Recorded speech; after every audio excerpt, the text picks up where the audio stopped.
మరుసటి రోజు రంగం కార్యక్రమం. తెల్ల చీరలో మంగళం అక్క వేదికపై నిలబడింది. గాలం విప్పింది.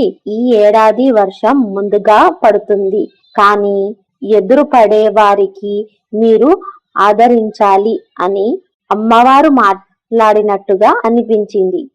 లలిత ముఖంలో ఆశ్చర్యం. ఆమె నమ్మకానికి ఇది నిజమైన దేవ సందేశం. ప్రసాదంగా ఇచ్చిన పులిహోర, అప్పాలు, బెల్లం అన్నం తీసుకొని అమ్మ లలిత ఇంటికి నడుస్తున్నారు.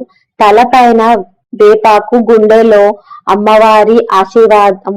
బోనాలు అనేది వాళ్ళకి ఈసారి కేవలం పండుగ కాదు, ఒక జీవితంలోని మర్చిపోలేని అనుభూతి. ఆ రాత్రి లలిత నిద్రలో ఒక కళ వచ్చింది. వెలుతురు గుడిలో దేవి ప్రత్యక్షమవుతుంది. త్రిశూలంతో, అభయహస్తంతో, పసుపు వర్షంతో. నువ్వు చేసిన బోనం నాకు తీయనిది, నీ భక్తి నాకు ఆనందపరిచింది. లలిత మెల్లగా నిద్రలేచింది.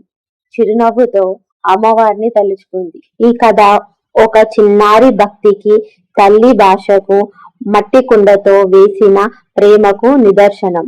బోనాలు అనేది ఒక పూజ కాదు, అది మన సంస్కృతి. మన అమ్మవారిని పిలుస్తూ జై మహాకాళి. దేవుళ్ళ కథల కోసం సబ్స్క్రైబ్ చేయండి, లైక్ చేయండి మరియు షేర్ చేయండి. నా బెల్ ఐకాన్ అనేది క్లిక్ చేస్తే గనుక లేటెస్ట్ వీడియో నోటిఫికేషన్స్ అనేవి వస్తాయి.